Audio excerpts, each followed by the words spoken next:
don't think you're in Donald Trump's club. You're not. Right. He's not going to be thinking about you. You think he's having you over for dinner? You think that when he's with his buddies, his billionaire buddies, he's thinking about what we need to do to deal with disparities in black men's health around colon cancer, around what we need to do around screenings, what we need to do around prostate cancer. Black men are twice as likely to have, and screenings, what we need to do to address. I'm a survivor of prostate cancer. Right. You know what I'm talking about. Do.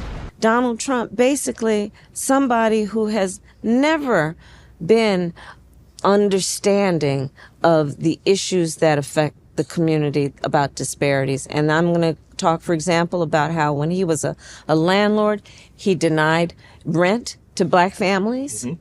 You look at what he did in terms of taking out a full-page ad in the New York Times against the Central Park Five, that is correct, which were a bunch of, they're not young adults, they were teenagers, black and brown teenagers.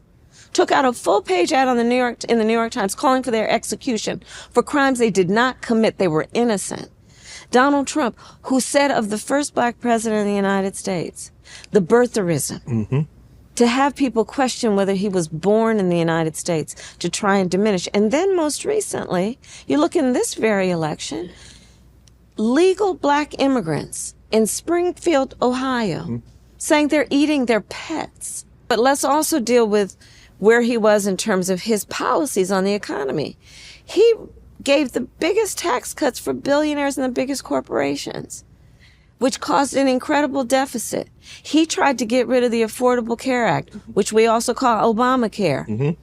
which benefited so many people, including, and in particular, black people in America who otherwise were denied by the insurance companies health coverage because of pre-existing conditions. Yes. That's most important. Let the people know. Right? With a Affordable Care Act, if you have a pre-existing condition, insurance companies can no longer deny you coverage. That's exactly right. And if you think about what that means in the context of also knowing the big health disparities we have in the black community, right. and how more likely, therefore, black folks might be to have pre-existing conditions. High blood pressure, diabetes. All of that. Cancers. All of that. Yes.